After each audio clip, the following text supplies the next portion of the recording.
الحمد للہ رب العالمین والصلاة والسلام علی رسولہ الکریم اما بعد فاعوذ باللہ من الشیطان الرجیم بسم اللہ الرحمن الرحیم من عرف نفسہ فقد عرف ربہ صدق اللہ و صدق الرسول الکریم۔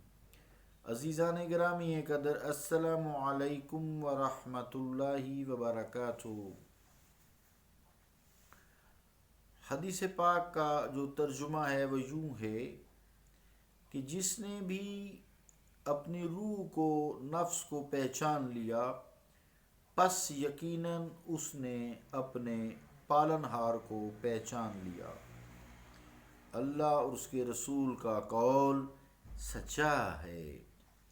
عزیزان گرامی قدر، اس حوالے سے روح کے متعلق گفتگو جاری تھی جو حضرت شاہ محی الدین المعروف، جن کا نام مولانا سید عبداللطیف ہے اور معروف ہیں سید شاہ محی الدین قادری ویلوری رحمۃ اللہ علیہ کے حوالے سے، نصیر الدین شاہ صاحب نے اپنی تصوف کی کتاب راہ و رسم منزل ہا میں یہ چیزیں پیش کی ہیں، اور یہ بات وضاحت کی ہے روح مدبر ہے، متحرک ہے، محرک ہے، اس کا کوئی جسم میں دوسرا شریک نہیں۔ انسانی جسم میں روح ایک ہی ہوتی ہے، اس کا کوئی شریک نہیں۔ انسانی جسم روح کی مرضی کے بغیر حرکات و سکنات نہیں کر سکتا، اور جو کچھ بھی روح جسم میں ہوتا ہے وہ روح کو علم ہوتا ہے۔ اسی طرح جو پانچویں بات ثابت کی ہے کہ روح جو ہے جسم میں نزدیکی اور دوری کی مسافت سے پاک ہے۔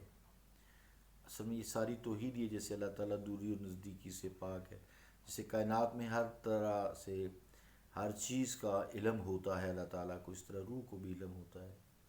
چھٹی بات یہ کی تھی کہ روح کو فنا نہیں ہے، اسی طرح اللہ تعالیٰ کو بھی فنا نہیں ہے، چونکہ روح اللہ تعالیٰ کا امر ہے۔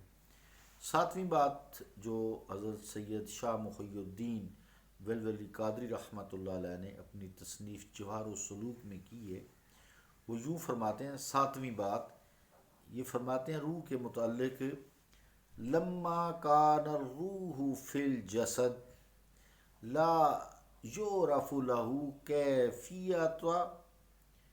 کیفیت علمنا انہ مقدس عن الکیفیہ۔ ترجمہ کیا ہے کہ جب جسم میں روح کی کیفیت کے بارے میں علم نہیں کہ وہ حرارت غزیری کا نام ہے یا بخارات جیسی کوئی شے ہے، کہاں ہے، کیسی ہوتی ہے، وغیرہ وغیرہ، تو معلوم ہوا کہ خدا تعالیٰ بھی کیفیت سے منزہ اور پاک ہے۔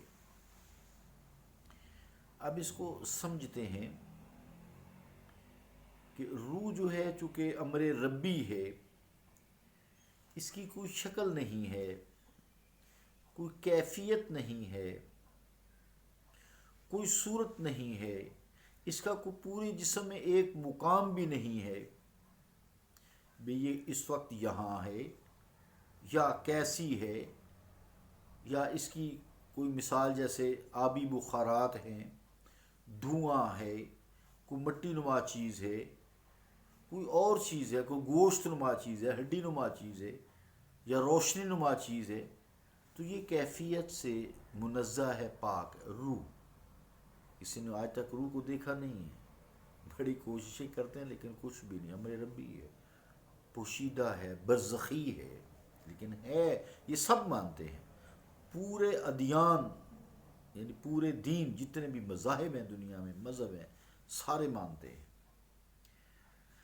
اسی سے یہ بات سمجھیں، کیونکہ یہ امر ربی ہے، وَيَسْأَلُونَكَ عَنِ الرُّوحِ، اے مصطفیٰ یہ آپ سے روح کے متعلق پوچھتے ہیں، قُلِ الرُّوحُ مِنْ أَمْرِ رَبِّي، فرما دیجئے کہ روح میرے رب کا امر ہے، وَمَا أُوتِيتُم مِّنَ الْعِلْمِ إِلَّا قَلِيلًا، اور اس میں سے اس کا تمہیں بہت تھوڑا سا علم دیا گیا ہے، قلیل سا علم ہے، لیکن یہ بات ثابت ہوتی ہے کہ چونکہ اس کو آئسولیٹ نہیں کر سکتے جسم سے، جیسے کسی چیز کو نکال سکتے ہیں نا، کڈنیز نکال لیتے ہیں ٹرانسپلانٹ کے لیے، لیور نکال لیتے ہیں، آنکھیں ڈیلے نکال کے، ڈیلے تو نہیں نکالتے، کارنیا فٹ کرتے ہیں، اسی طرح ٹرانسپلانٹیشن ہے، لیکن یہ نہیں ہو سکتا، دل بھی نکال لیتے ہیں، دل دینا اور بات ہے، دل نکالنا اور بات ہے، دل کو قبول کرنا اور بات ہے، یہ ساری روحانی کیفیات ہیں۔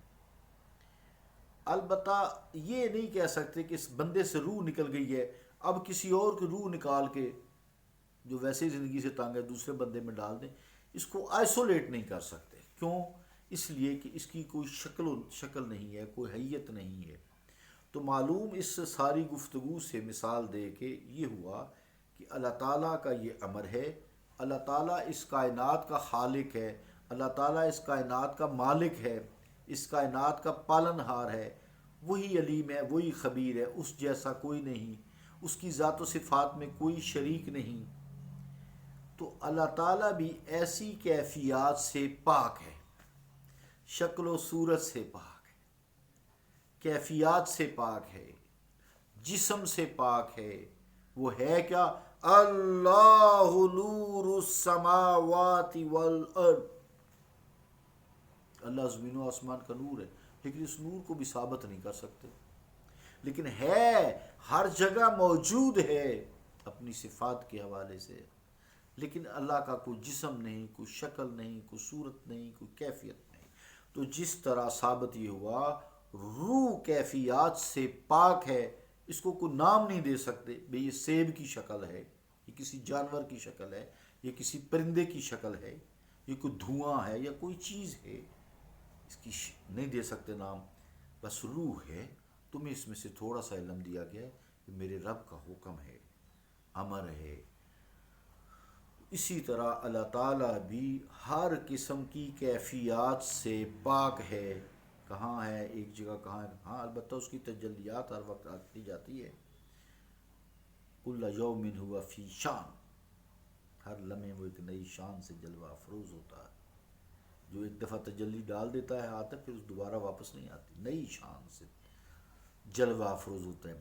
تو یہ بات آج کی گفتگو سے روح کے متعلق ثابت ہو کر کہ روح کیفیت سے منزہ ہے، پاک ہے، اسی طرح اللہ تعالیٰ کی جتنی بھی صفات ہیں وہ کیفیت سے پاک ہیں۔ اللہ تعالیٰ پاک ہے، ہم اس لیے کہتے ہیں سبحان ربی العظیم نماز میں، کہ اللہ تعالیٰ پاک ہے، ہر عیب سے پاک ہے، کیفیت ہونا عیب ہے، تو اللہ تعالیٰ ہر قسم کے عیب سے پاک ہے۔ سبحان ربی العلیٰ، پاک ہے میرا رب جو بڑا اعلیٰ ہے، سبحان ربی العظیم، پاک ہے میرا رب جو بڑا عظیم ہے۔ اللہ تعالیٰ ہمیں اس کو سمجھنے کی توفیق عطا فرمائے۔ روح کے متعلق جب سمجھ جائیں گے تو اپنے رب کو بھی پہچان جائیں گے۔ صلی اللہ تعالیٰ علی رسول خیر خلقہ محمد وعلی آلہ واصحابہ اجمعین برحمتک یا ارحم الراحمین۔